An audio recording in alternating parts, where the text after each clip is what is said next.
बोलो विष्णु भगवान लक्ष्मी माता की जय।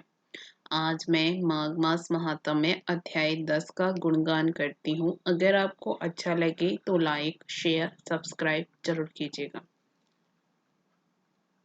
यमदूत कहने लगे कि हे वैश्य, एक बार भी गंगा जी में स्नान करने से मनुष्य सब पापों से छूटकर अत्यंत शुद्ध हो जाता है। जो गंगा जी को दूसरे तीर्थों के समान समझता है वह अवश्य नरक में जाता है। भगवान के चरणों से उत्पन्न हुई गंगा जी के पवित्र जल को श्री शिव जी अपने मस्तक में धारण करते हैं। वह ब्रह्मा जो संदेह रहित प्रकृति से अलग और निर्गुण है, ब्रह्मांड में उसकी समानता किससे हो सकती है। गंगा जी का नाम हजारों योजन दूर से ही लेने वाला नरक में नहीं जाता। इसलिए मनुष्य को अवश्य में गंगा जी में स्नान करना चाहिए। हे वैश्य, जो ब्राह्मण दान दे लेने का अधिकारी होकर भी दान नहीं लेता, वह आकाश के नक्षत्रों में चंद्रमा के समान है। जो कीचड़ से गो को निकालता है, जो रोगी की रक्षा करता है या जो गौशाला में मरते हैं, वह आकाश में तारागण होते हैं। प्राणायाम करने वाले मनुष्य सदैव उत्तम गति को प्राप्त होते हैं।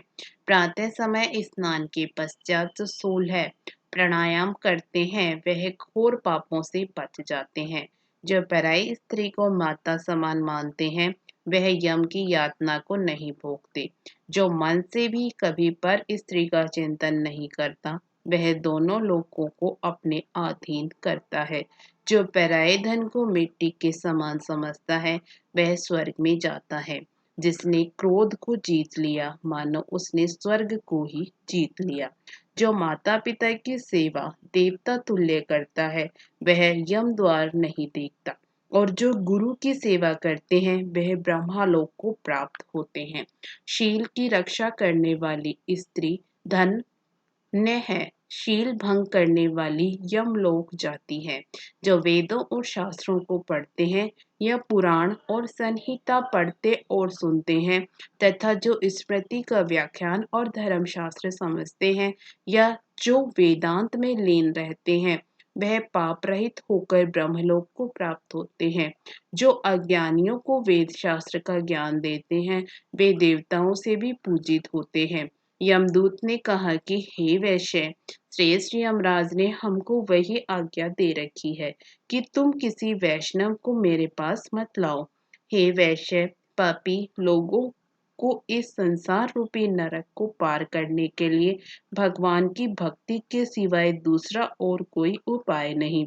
भगवान की भक्ति न करने वाला मनुष्य चांडाल के समान समझना चाहिए।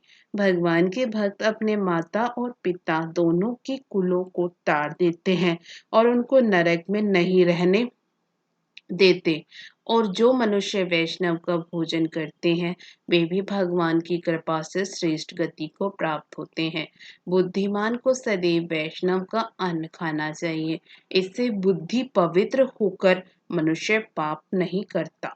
गोविंदाय नमः इस मंत्र का जाप करता हुआ जो मनुष्य मृत्यु को प्राप्त होता है वह परम धाम को प्राप्त होता है, इसमें कोई संदेह नहीं है। जो ओम नमः भगवते वासुदेवाय इस द्वदक्षर मंत्र या ओम नमो नारायण इस अट्ठाक्षर मंत्र का जाप करता है उसके ब्रह्मा इत्यादि बड़े बड़े पाप नाश हो जाते हैं। इसके साथ ही 10वां अध्याय समाप्त हुआ।